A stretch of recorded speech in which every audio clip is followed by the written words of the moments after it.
Well, and what do you, and I want to touch on your spirituality as well, is you sound like you're a woman of faith as well. And one, it sounds like your mom is like super mom, right? And like she's remarkable. I mean, and it just shows, because of the things you're doing and your approach to life. It really, really does show. And I'm really curious on to touch on spirituality a little bit. A lot of people who would go through all of these different trials and tribulations, sometimes we can pull away from God, because of the circumstances. What do you think keeps you intact or develop that connection with God, despite every single thing you have gone through?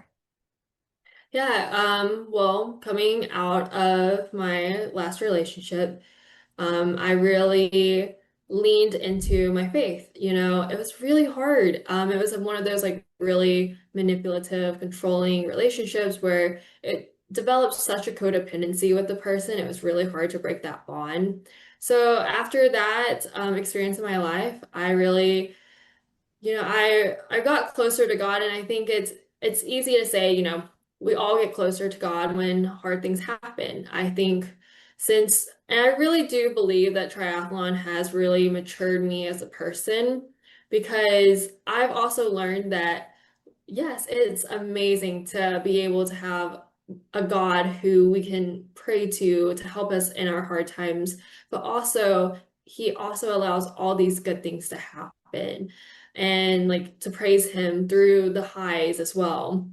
So my faith is so important to me because I've learned to really look at it, and every single night I'm always like, thank you so much, God, for giving me a healthy body to be able to wake up and do this sport that sometimes I don't always enjoy, but that I have that I'm alive and I'm well and that I'm able to do this. And I always hope that no matter what I do, whether I continue in triathlon or whatever I do in the future, I always hope that, and I always love to live by it too. And whenever people look at me, I don't want them to see like my accolades. I want them to see like my character and, like my faith through all of that.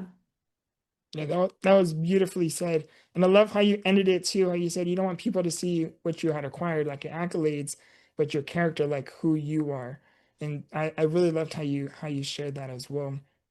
Yeah, I think it's I forgot who says this and it's a quote, but it's like if it goes along something like if they don't remember what's the point of like who I am if they don't see God. And I think that's so important. Yeah, that's beautifully said. I never heard of that. That's beautifully said. And so here you are, you've gone through these kind of trials and tribulations, and both personally and professionally, right? And then you got into you said triathlon was in 2024, so fairly recent, right? Oh yeah, yeah. My first race, well, was it 2024? No, it wasn't. It was I moved to Texas in September of 2024 actually. So, yeah, last year was my first race. 2025 was my first race.